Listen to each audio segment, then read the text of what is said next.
من عمل صالحا من ذكر أو أنثى وهو مؤمن فلنحيينه حياة طيبة ولنجزينهم أجرهم بأحسن ما كانوا يعملون۔ السلام علیکم ورحمۃ اللہ وبرکاتہ۔ ناظرین، علماء سے روبرو کی محفل میں ہم آپ کا استقبال کرنے جا رہے ہیں۔ ہمارے مجلس میں فضیلت الشیخ ثناء اللہ مدنی حفظہ اللہ تشریف فرما ہے، اور ہم بڑے خوش نصیب ہیں کہ شیخ کے ساتھ ہمیں بیٹھنے اور علم حاصل کرنے کا اللہ موقع عطا فرما رہا ہے۔ شیخ، ہم آپ سے بہت ہی اہم کوشچن کرنے جا رہے ہیں جو ہماری سوسائٹی کا سلگتا ہوا موضوع ہے، برننگ ٹاپک ہے۔ کون سا ہے بھائی؟ جی ہاں، بہت پریشان رہتے ہیں آپ اور پہلے ہی ڈرا دیا ہے۔ کال کر کے پوچھتے ہیں، باباؤں سے پوچھتے ہیں، ارے پتہ نہیں اور کس کس کو پوچھتے ہیں۔ تو ایسا سوال ہے جو ہم سب کی دل کے دھڑکن بھی ہے، وہ ماشاءاللہ نوجوان زیادہ پوچھتے رہتے ہیں، تو وہ استخارہ کا مسئلہ ہے۔ ہماری سوسائٹی کے اندر جو ہے بار بار سوال کرتے رہتے ہیں، تو آپ سمجھائیں کہ استخارہ کا اسلام میں کیا طریقہ ہے؟ نماز استخارہ کیا ہے؟ جی ہاں، اور استخارہ کیا چیز ہے؟ جی ہاں، بہت اچھا سوال آپ نے پوچھا، لیکن جو آپ کے پوچھنے کا انداز تھا اس سے تو آپ نے ڈرا ہی دیا۔ خیر، اللہ تعالیٰ ہم لوگوں کے لیے آسانی فرما دے، آمین۔ صحیح بخاری کی حدیث کتاب الدعوات میں حدیث نمبر 6382 یعنی استخارہ کا طریقہ بتایا گیا۔ استخارہ کیا ہے؟ یعنی انسان اپنا معاملہ اللہ کے سپرد کر دیتا ہے، اور اللہ اس کے لیے راستے آسان کر دیتے ہیں، یا پھر اگر اس کے حق میں بہتر نہیں ہے تو راستے اس کی طرف اللہ آسان نہیں کرتے ہیں۔ اپنے لوگوں کے یہاں استخارہ فون پر بھی ہو رہا ہے، جو کہ صحیح نہیں ہے۔ پھر اپنے یہاں کوئی بھی استخارہ کر لے رہا ہے۔ ہمیں اور آپ کو خود استخارہ کرنا چاہیے، یہاں وہی کرے۔ ہاں، ہوتا کیا کوئی دوسرا کر رہا ہے، جبکہ اس سلسلے میں کوئی حدیث مجھے نہیں ملی، واللہ عالم بالصواب۔ تو آدمی کو خود اپنا استخارہ کرنا چاہیے، اور کسی بھی معاملے میں کرنا چاہیے، کہ جیسے مثال کے طور پر کوئی شادی کرنا چاہتا ہے، کسی لڑکی سے کرنا چاہتا ہے، یا کوئی لڑکی کسی سے کرنا چاہتی ہے، تو وہ بھی استخارہ کرے۔ مرد بھی کر سکتے ہیں اور بھی کر سکتی ہے۔ جیسے تجارت کرنا چاہتے ہیں تو کاروبار میں بڑھنا کہ نہیں بڑھنا، دکان کھولنا چاہ رہے ہیں تو آگے بڑھنا کہ نہیں بڑھنا، کوئی اسکول کھولنا چاہ رہا ہے، بالکل صحیح بول رہا ہے۔ کوئی بھی دینی کام ہو یا دنیاوی کام ہو، کوئی بھی کام ہو، تو آدمی کو سمجھ میں نہیں آتا ڈیسیزن کیا کرے، کیسے لے۔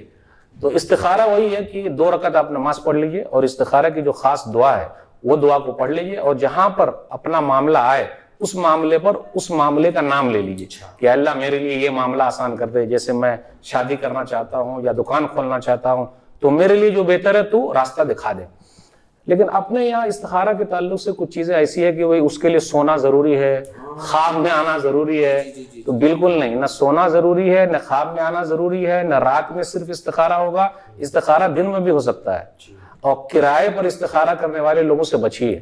ناظرین سے بھی کہنا چاہتا ہوں، ایسے لوگ بہت سارے جو مارکیٹ میں گھوم رہے ہیں، اور ٹی وی پر بیٹھ کر لوگ ڈیبیٹ کر رہے ہیں، اور یوٹیوب کے ذریعے لوگوں کو بیوقوف بنا رہے ہیں، اور استخارہ کے بہت سارے طریقے بتائے جا رہے ہیں۔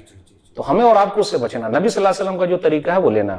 تو وہی حدیث جو میں نے بتائی بخاری شریف کی حدیث ہے، جابر بن عبداللہ رضی اللہ تعالیٰ عنہ اس کے راوی ہیں، وہ کہتے ہیں کہ نبی صلی اللہ علیہ وسلم جس طریقے سے ہم لوگوں کو قرآن سکھاتے تھے، استخارہ بھی کرنا سکھاتے تھے، اور اس کا طریقہ یہ بتایا کہ آدمی کوئی بھی 2 رکعت نفل نماز پڑھ لے، عام سبحانک اللہم شروع کرے، سورہ فاتحہ کوئی بھی سورہ ملا لے، بس 2 رکعت نفل نماز پڑھ لے، پڑھنے کے بعد یہ دعا پڑھ لے، سلام پھیرنے کے بعد وہ یہ دعا پڑھے۔ دعا ہے کافی لمبی، اگر نہیں دعا یاد ہے تو کم سے کم اپنے دیکھ کر پڑھ لے، یا پھر اگر دعا نہیں یاد ہے تو دیکھ کے پڑھ لے، یا اگر دعا نہیں یاد ہے تو اپنے موبائل فون میں وہ دعا یاد رکھ لے، تو کم سے کم اس کے ساتھ وہ اپنا لفظ تو چلائے گا یعنی۔ اور جب آدمی کو درد ہوگا تو وہ محنت ضرور کرے گا، کیونکہ مسئلہ خود اس کا ہے۔ تو وہ دعا ہے، میں صرف پہلا حصہ اور اخیر کا حصہ آپ کو بتاؤں گا، ذرا لمبی دعا ہے۔ اللہم انی استخیرک بعلمک واستقدرک بقدرتک واسألک من فضلک العظیم سے آپ شروع کیجئے، اور اخیر تک ہے ثم رضنی بہ، کہ آپ اس کے معنی بغور کیجئے گا تو یہی لگے گا آخر میں کہ اللہ اگر یہ معاملہ میرے لیے بہتر ہے تو مجھے راضی کر دے، اور اگر بہتر نہیں ہے تو اسے تو دور کر دے، ہٹا دے۔ تو یہ استخارہ کا مسئلہ بہت آسان ہے، پریشان ہونے کی ضرورت نہیں ہے، آدمی خود کرے۔ گناہگار بندہ ہی کرتا ہے، اچھے بندے بھی کرتے ہیں، تو ضروری نہیں ہے کہ نیک بندے کریں گے تبھی فائدہ ہوگا۔ اور اس میں ایک چیز اور بھی یاد رکھیے کہ استخارہ کے بعد ضروری نہیں کہ آپ کو خواب آ جائے، اور یہ بھی نہیں ہے کہ آپ کو سونا ضروری ہے۔ پھر کچھ لوگوں کے یہاں دماغ میں یہ ہے، کچھ لوگوں کے دماغ میں یہ ہے کہ خواب آنا ضروری ہے۔ جی ایسا کچھ نہیں ہے۔ استخارہ کا مطلب ہے کہ آپ نے استخارہ کر لیا، آپ نے یہ دعا پڑھ لی تو وہ کام کر ڈالیے یا وہ کام مت کیجیے، بس یہی خلاصہ ہے استخارہ کے تعلق سے، یہی خلاصہ ہے۔ ایک آدمی ایک بار، دو بار، تین بار، چار بار استخارہ کرنا چاہتا ہے، بار بار کرنا چاہتا ہے، تو کیا گنجائش ہے اس بات کی؟ بار بار استخارہ کی گنجائش ہے، لیکن ان کو کہیں نہ کہیں تو لمٹ رکھنی پڑے گی، کہیں نہ کہیں تو منزل پکڑنا پڑے گا، ان کو اور بھی کام کرنے ہیں ان کو۔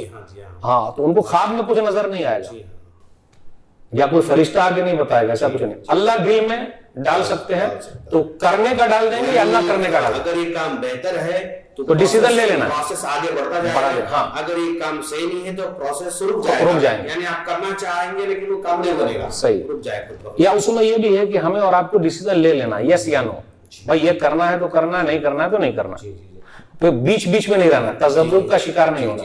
استخارہ وہی ہوتا ہے، کر ڈالو یا مت کرو۔ اور ایک بات تو یہ ہے کہ استخارہ کرنے کے باوجود بھی اگر ہم کسی سے مشورہ اگر کرنا چاہیں کر سکتے ہیں، بالکل سب گنجائش کھلی ہوئی ہے الحمدللہ، ہم مشورہ کر سکتے ہیں، بالکل، حرج کی بات نہیں۔ تجربہ لوگوں سے مشورہ کرنا چاہیے، وَأَمْرُهُمْ شُورَىٰ بَيْنَهُمْ، بالکل مشوروں سے کام کرتا رہے، صحیح بات، تبھی کوئی حرج کی بات نہیں ہے۔ اور جس کا پرابلم ہے وہ وہی خود کرے گا، کسی کو کال کر کے، بابا کو کال کر کے، کسی کو کوئی کرایہ پر نہیں کر جی سکتا، ہمارا بیٹا باہر جانا چاہتا ہے، بابا آپ کر دو، جانا ٹھیک ہے نہیں ہے، آپ ذرا استخارہ کر کے بتاؤ، جی غلط طریقہ ہے، یہ سب جائز نہیں ہے۔ ہاں، بارک اللہ فیکم شیخنا، آپ نے استخارہ کے بارے میں بہت آسان انداز سے ہمیں سمجھا دیا کہ مسئلہ کیا چیز ہے۔